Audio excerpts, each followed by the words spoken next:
DocMas residents, and welcome to the Dr. DC podcast. My name is producer Richard, and next to me is the doctor himself. Hello. Holy shit, this is episode number 4 of DocMas. 4 of 12. 12 episodes recorded in one day. We're 1/3 done. Released in the 12 days leading up to Christmas. That's right. And with increasingly spicy wings eaten each episode. That's right. It's Hotmas.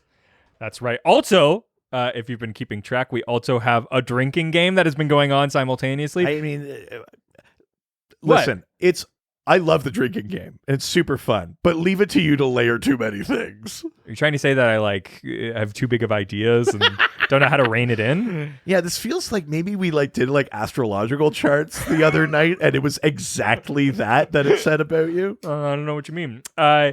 But yes, DJ Mal Brooks was kind enough to make a new edition of the previously created from 3 years ago drinking game. So thank you to my sister for that. Which happened because I was like, oh, it'd be fun if we could do that drinking game. And then I looked at it and it was like, Colin blank. And I was like, By the way, a cup of Marvel comics over on Reddit. Oh God, had been writing in and being like, I just started. I'm on episode 3. I love it, guys. Love They're this. I'm on episode 18. Love to you and Richard and Colin. Yeah, and we've been like, oh my God. And the last one they sent was episode 74.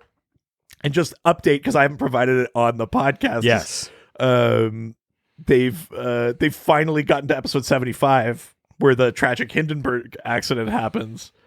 And then they posted on Reddit funny. About episode 75, is this permanent or so funny. It's been really fun to watch the canon of our show unfold in real time. I even love it because they were like, oh, I hope that I wonder if they'll do any different types of ads. And I'm like, well, yeah. It's very, very funny to me. Yeah. It's been really fun to watch that unfold. So that means before we get into our questions for today, we've got to start with the Spice Gauntlet. Gong. 2 enter, hopefully 2 leave. 2 wings entered, no wings leave. There you go. Yeah. So this is the 4th sauce and the second from the actual Hot Ones season 16 lineup.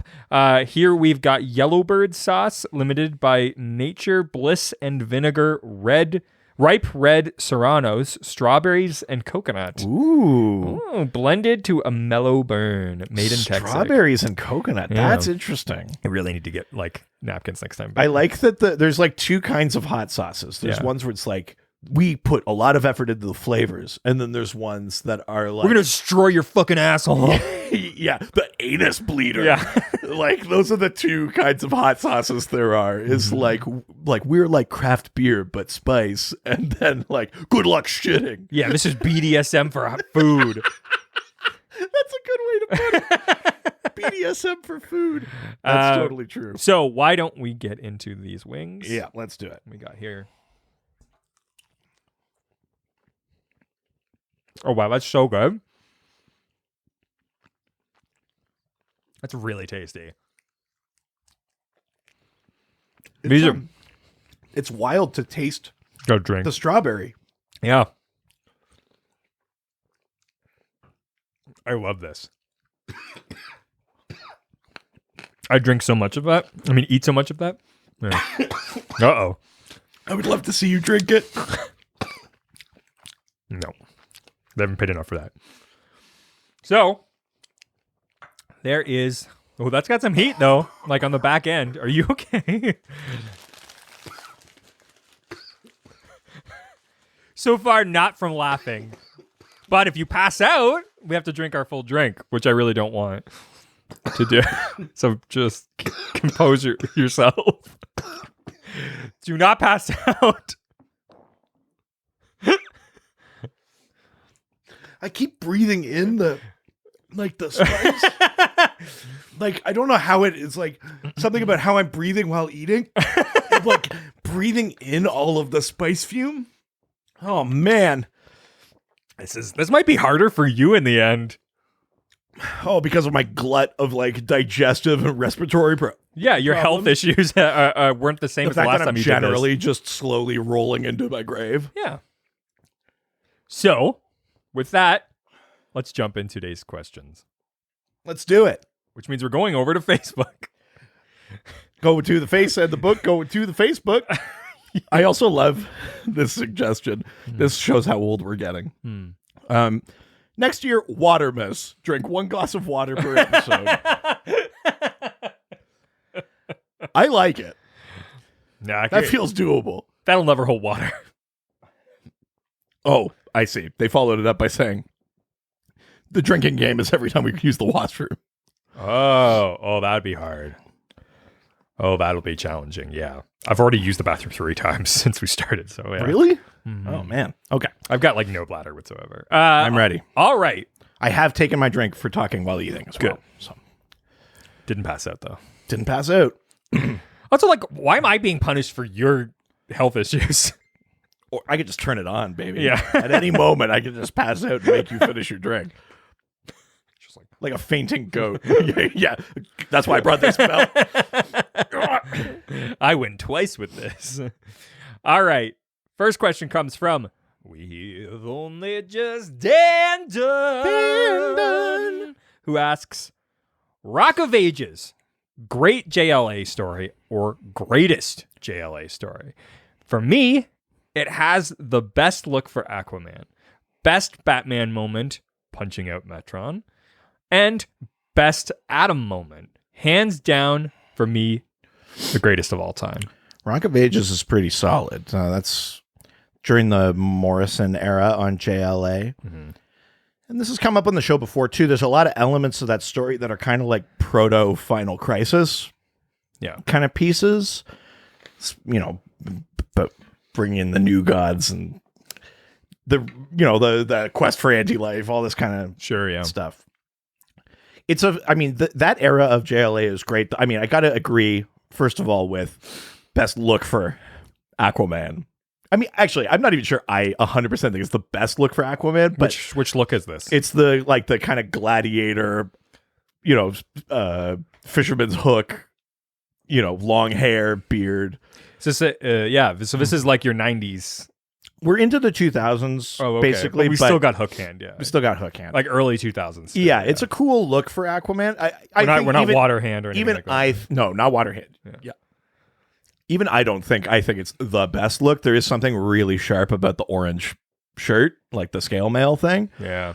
But it's a pretty cool look for Aquaman. So it's kind of hard to complain about that.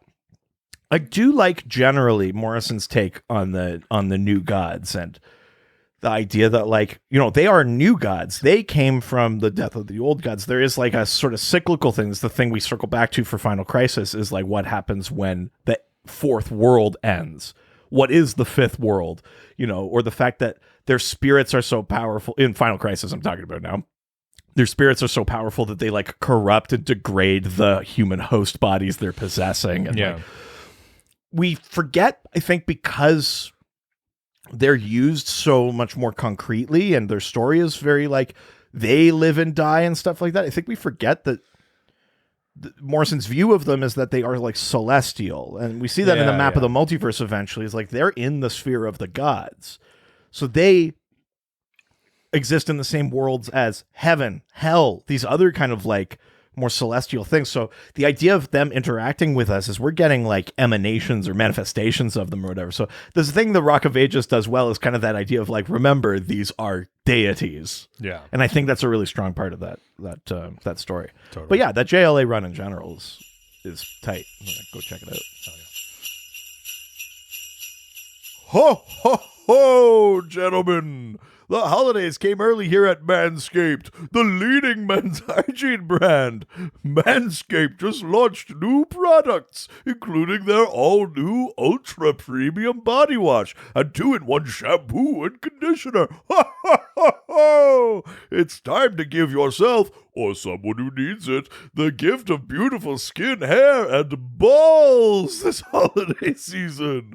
Go to manscaped.com and use code DRDC20 for 20% off and free shipping. Thank you, Santa. Over to me. Jingle balls to the walls, fellas. Listen up, residents Untrimmed pubes are a thing of the past, and now it's possible you have Santa's beard in your pants. My beard? Yes, your beard, Santa, could be in someone's pants. It's time to leave your significant other some cookies and milk at the bottom of your chimney. Oh, I love that at the bottom of a chimney. Yeah, I know, Santa, but we're talking about a different kind of chimney. Oh, I see what you did there. All right, I'm going to keep going with the copy, okay? I'm talking about the Manscaped Performance Package 4.0. I used to hurt my balls all the time, sometimes not even shaving, but not anymore. I don't have to worry about getting like nicks and snags and stuff like that anymore. It's, I think you're also like more inclined to want to, keep up your maintenance down there when you're not worried that like any day's your last. So inside the Performance Package 4.0, you'll find the signature Lawnmower 4.0. This is an electric trimmer, has proprietary advanced skin-safe technology to reduce cuts on your nuts. It's also waterproof, so you can use it in the shower. It's like a gift to your partner with less mess. The Manscaped Performance Package 4.0 also includes the Crop Preserver and Crop Reviver anti-chafing ball deodorant, moisturizer, and toner. It's time to keep your North Pole feeling and smelling fresh. My North Pole is like peppermint. Thank you, Santa. This hygiene bundle will also come with a pair of Manscaped anti-chafing boxers that'll keep your junk feeling fresh all day. It's the perfect package for your perfect package. I leave packages under the tree. Don't leave this one, Santa. That's called teabagging. Ho, ho, ho, ho. Good one. Ho, ho, ho, ho. Manscaped is going beyond the groin with their new ultra premium body wash. It's infused with aloe vera and sea salt to keep your skin feeling clean, nice, and moisturized. They also just launched their new 2-in-1 shampoo and conditioner, which has key ingredients with benefits that include hydrating, nourishing, conditioning your scalp, strengthening your hair at the same time. Tis the season to load up on Manscaped products. So get yourself, your dad, your brother, your friends, the best gift of all, the Manscaped Performance Package 4.0. You can get 20% off and free shipping when you use the code DRDC20 at manscaped.com. Every guy out there needs to add Manscaped to their wish list this season. So get 20% off and free shipping with the code DRDC20 at manscaped.com. That's 20% off with free shipping at manscaped.com. Use the code, Santa, you remember the code? DRDC20.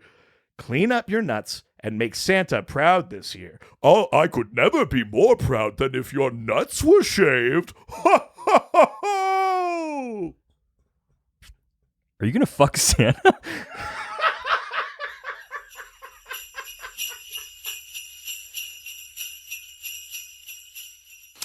All right. With that, we're leaving Facebook and heading to the doc phone. Bring, bring, bring, bring. Yeah, 1 second. Bring. Click. One second. Just I gotta Would put you on like hold. to get your ducts Click. cleaned? I've been getting a lot of those spam calls lately. Jesus. Hey, Richard. Hey, Doctor. Happy DocMas. This is the fourth call from Ryan Putney with question number 4. I was recently rewatching on TikTok some clips from the Justice League cartoon and saw Metamorpho. So my question about Metamorpho is he able to, I know he can turn to different elements and shapeshift, but is there any way he can, does he know how to change his appearance? Like he could shapeshift into an actually different person, or to make himself look like he was as a, like, I mean, I know he's still human, but his appearance before he was turned into Metamorpho, is he able to shapeshift back into his normal self, I guess would be the question. That's it. Thanks, guys. Happy DocMas, and hope you guys are having a great time with those hot wings.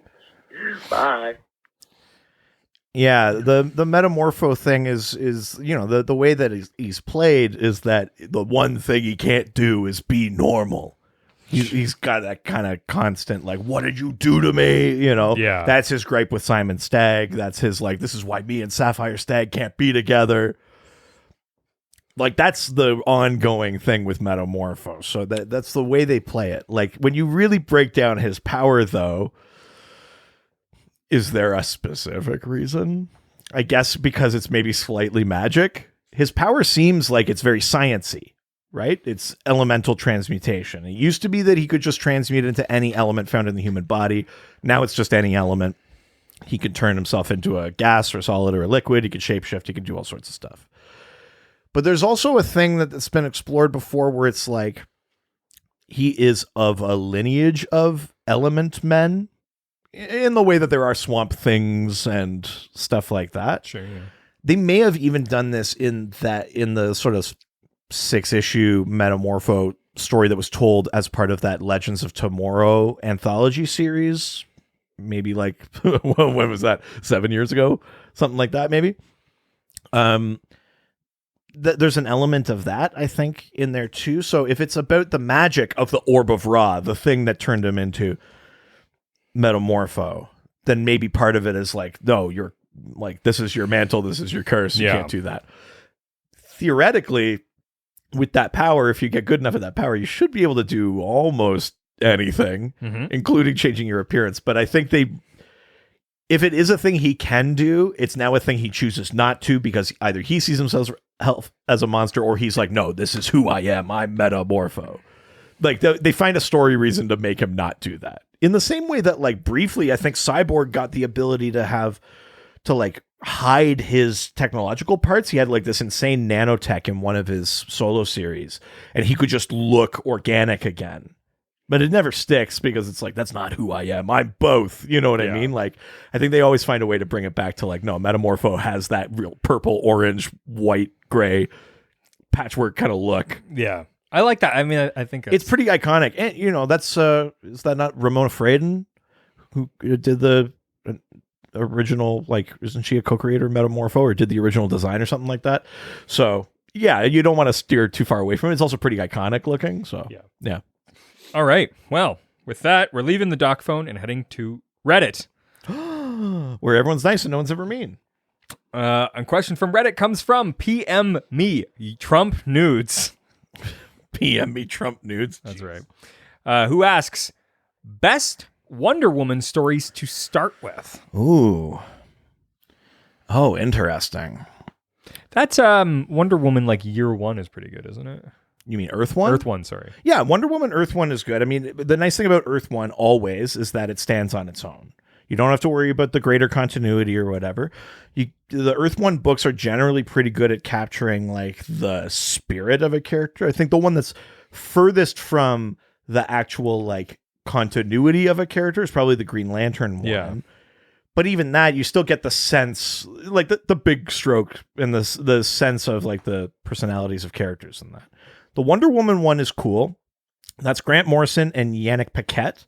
And that one's neat because the riff there is the sort of Golden Silver Age idea of Wonder Woman, which was that the Amazons don't stop progressing because they go to the island. Like a lot of what we get now is like swords and shields. Great.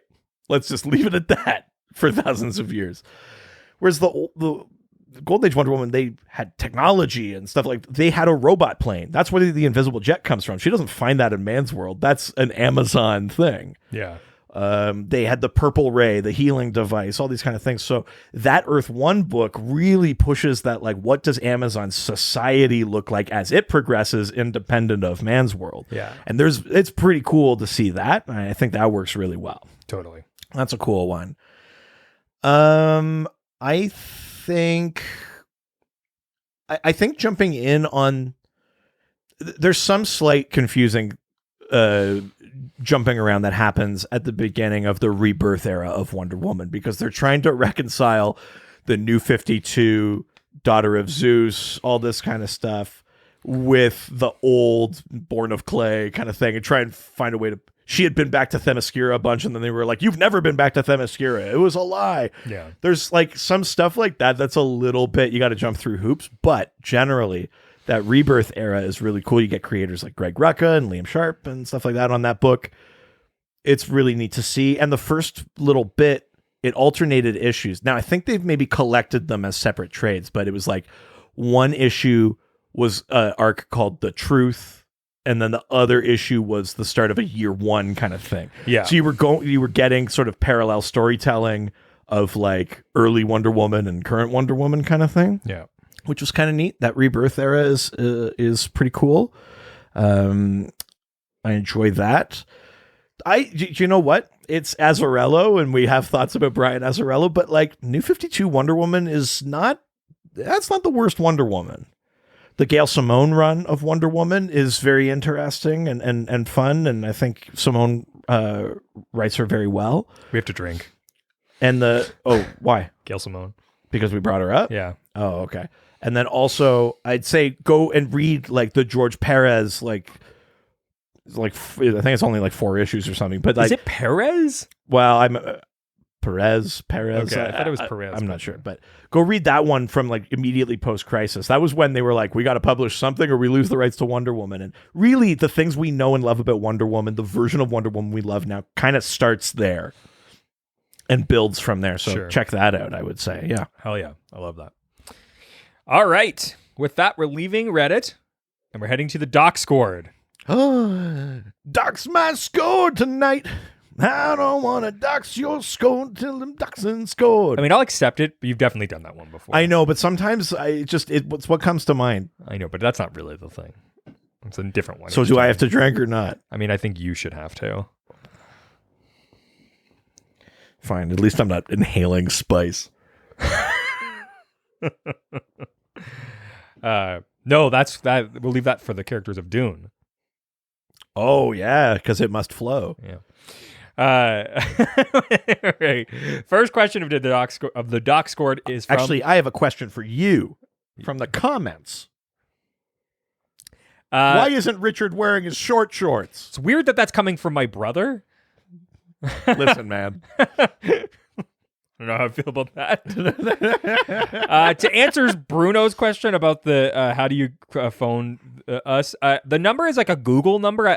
Beyond but that, I think it operates like a normal phone number. So presumably, yes, if you're if you're in Europe, you probably have to use the U.S. international code, which I think is 001. Yeah.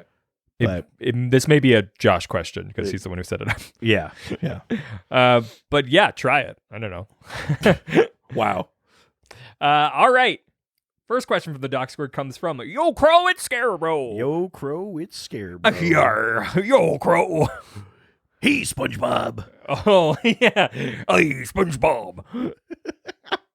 Who asks, "What's your take / thoughts on defensive masturbation?" Webster's dictionary defines the term. Hold on, can I get some soaring music? Webster's dictionary defines the term as the act of self-flagellation when under immediate threat or distress. To the bride and groom.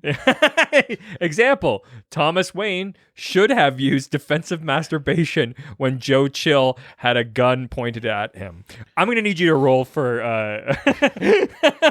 charisma check. If you're going to use defensive... This would be a constitution roll for check, constitution if you're going to use defensive masturbation.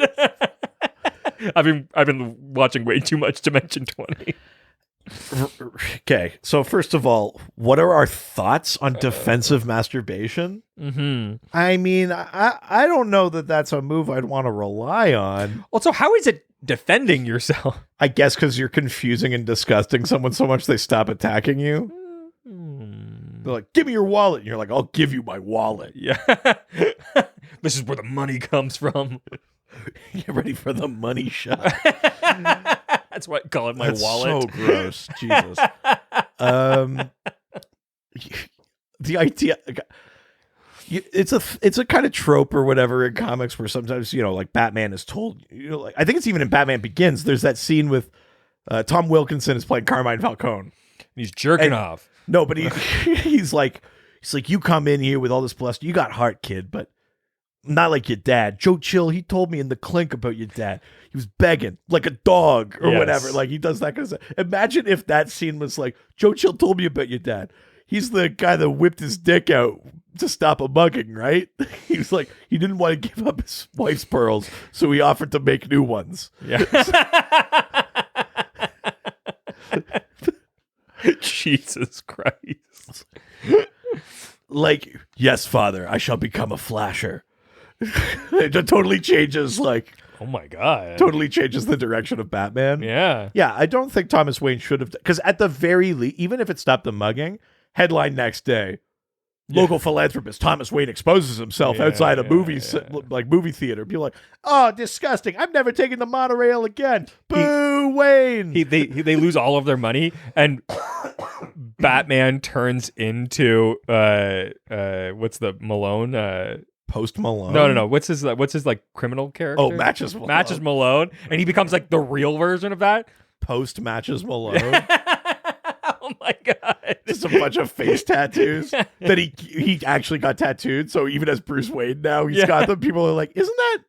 It's the same tattoos, right? That's very funny. What do I think about defensive masturbation? I think it's a weird. It's a weird defense. I would be interested to know if there are case studies of it like working. Your Honor, people of the court, here's my defense. It's an odd interpretation of stand your ground laws, but technically it was a loaded weapon and on his own property. So I guess he's fine. It is a loaded gun. All right. I like this here from Big Bang Comics. Batman turns into Post Malone. Now that's a Batman I'd read. Yeah, I like to do the rap, see? Post Malone writes very mellow stuff. Yeah, he does. Too. Yeah, he does. Yeah, it's actually probably melancholic enough for Batman. That's true. Yeah. Yeah, I'm blue. I'm so blue. Dabba dee dabba die. No, I thought that's no from the animated series. Oh, I'm blue. Am I blue? Yeah, but am I blue? There's tattoos on my face just for you. Nice. All right, that was really bad. Sorry. Last question comes from Stump Chunkman. Step into the stump Chunkman. Bleh. Who asks, with Hawkeye getting his own show and being a fixture in the MCU since the first Avengers movie, think this might eventually help Green Arrow get a movie? Now, we've had one Arrow guy. I don't think we need another. I mean, it's funny to put it that way. I mean, it is mighty dismissive of 8 seasons of Arrow. Yeah, but that's not a movie. I don't know that is the thing that would push Green Arrow over the top to get a movie. Yeah. You know what I mean? Like, we've already done 8 seasons of a TV show. I think actually the thing, if I was going to say something from movies or DCEU or something that would be the deciding, it would be getting more of Journey Smollett's Black Canary, and the idea that maybe eventually she brings that character. Oh, interesting. In. Yeah, they bring him in as part of her story. I think is maybe what I would hope at least to be a cooler driving factor. So whether that's in, I don't know that would mean, it probably wouldn't mean a sequel to Birds of Prey, but maybe if that character shows up in something else, gets an HBO Max show, or is in another movie with another character, something like that. Maybe if Batgirl goes well, maybe they do a Birds of Prey movie, but it's with Barbara in there. Yeah. Who knows? Who knows what the setup is? But I would wonder if maybe that would be the setup where it's no, we're going to give Black Canary more to do. And part of that is we're going to develop her romantic interest. So instead of it being the other way around, bring Green Arrow in as the support character. That's the romantic interest for a Black Canary project. Would be kind of cool to me. If we're going to do that, I need 2 things. One, we got to have that scene where she blows out the windows. Wow. So definitely HBO Max. Yeah. 2, it better be a Green Arrow that from the comics, a way different version. We need him to be charming. Yes. I kind of like the way Gail Simone wrote him on the Justice League Unlimited. Fuck. Oh, sorry. Jesus Christ. On Justice League Unlimited. Jeez, I didn't realize we talk about Gail Simone so much. Where Black Canary's driving a motorcycle, he's holding on to her, just going are we dead yet? Are we dead yet? I kind of I want a fun Green Arrow. I don't want you have failed this. No. We've gotten that. Let's get the fun one. The one that sings his own theme song when taking out henchmen. Yeah. Ba, ba, ba, ba, ba, ba, ba. Yeah, that's awesome. That's kind of what I want. All right. Well, that was the last question, so we know what time it is. It's time to play everyone's favorite game. Can you guess the name of the character based on who someone who does not read comic books can describe that character to us? That's right. It's time. If you don't know how this works, I send a photo of a DC character to my wife who does not read comic books, nor does she care for them. She sends back 4 clues describing what she sees. She actually only sent 3 this week. Ooh, even tougher. Yep. Great. Yeah. I've gotten none of them so far. Nope. But Ryan Pigeon got one. Ryan Pigeon got 1, which is part of this fucking game during DocMas. Good. Which is that if you can guess on a live stream before the doctor can, That's right. you get a signed, devalued comic book. That's right. Signed by us. Yeah, a graffitied, marked up comic. Yeah, essentially. Yeah. And we're going to dog ear a bunch of pages too. Yeah, fuck that book. This is a reader. It's a reader. Fucking eBay. All right. First of 3 clues. Okay. Here we go. I feel like there's a good chance you'll get this pretty quickly, but we'll Don't see. say that. Tron helmet. A Tron helmet? Tron helmet. Like Vigilante? No. A Tron helmet. Mm-hmm. Stop guessing Jonah Hex. I'm not. Another clue, please. Okay. Jacked speed skating thighs. Sportsmaster? No. The Black Racer. Nope. I mean, that's skiing. That's not speed skating. No. Golden Glider. Nope. Doesn't wear a Tron helmet. Chillblade. No.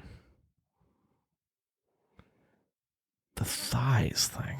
Big thighs and a Tron helmet. Not Golden Glider. Nope. Interesting. Give me the last clue. Let's do it. The last clue, because this is another one I think might be a race for the answer. Okay. Rollerblade robot. Rollerblade robot. That's right. Oh yeah, someone said Bulleteer. Nope. Ooh, although that's a good guess. Rollerblade robot. Tron helmet, jacked speed skating thighs, and a rollerblade robot. Elron. Cherry Randall Jerry Randall Tolkien. Not Robot Man. Nope. It's not like lead or like one of the metal men. It's not. Gold. No. Or, Amazo? Nope. The rollerblading thing. Got wheels? Mm-hmm.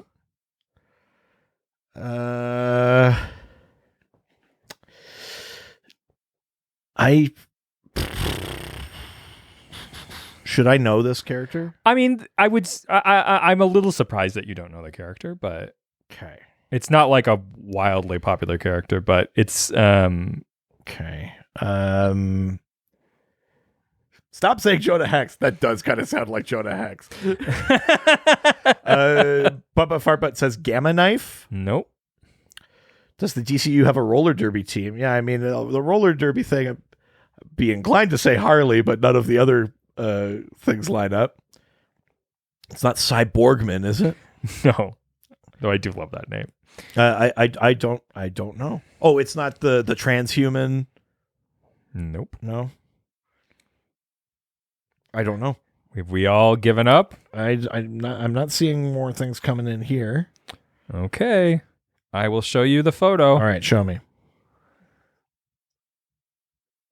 Is that like a version of Dr. Light? Nope.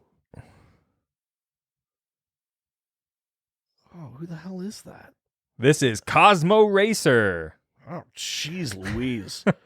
from New Earth. Mainstream Universe, 1986 to 2011. Created by Grant Morrison. First appearance in Final Crisis Sketchbook #1. Is this one of those characters that are on like Super Young Team or something like that? Like one of those? Cosmo Racer. Man. Well, this is bad. This is throwing my whole record off. Mm-hmm. I'm gonna go like 0 for 12 on DocMas this year. Affiliation is big science action. Right. Yeah. Well, there you go. It's Cosmo Racing. Well, damn. There you have it. Nobody got it. So that's right. I can only feel so bad. That's right. And we would be done, except for it's time for Richard's mystery segment. That's right. Let's see where it's coming from. You're gonna today. see, like look under your shirt and I'll be I mean, I wish I could. like a bunch of close-up magic. Oh, for real? It's right there. That's very funny. All right.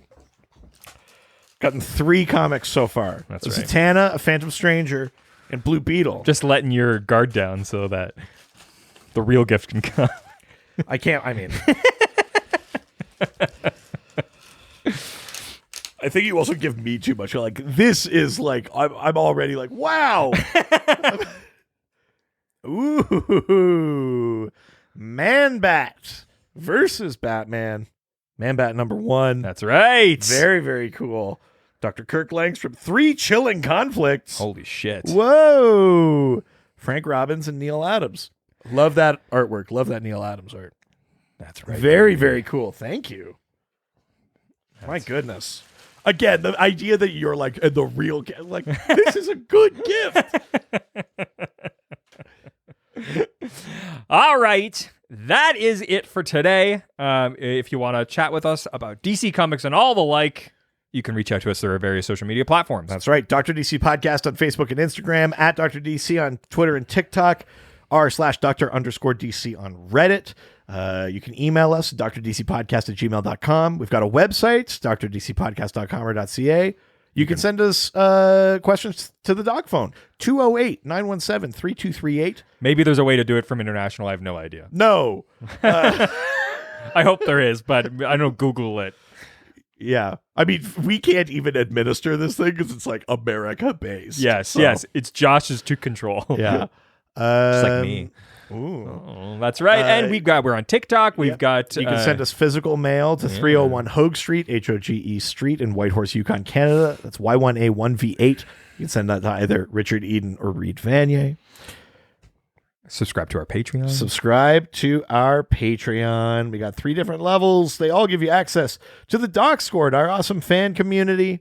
And then at the higher levels, there's bonus episodes, there's videos, there's theme polls, and it all helps support us and what we do here, which is the most important thing. That's right.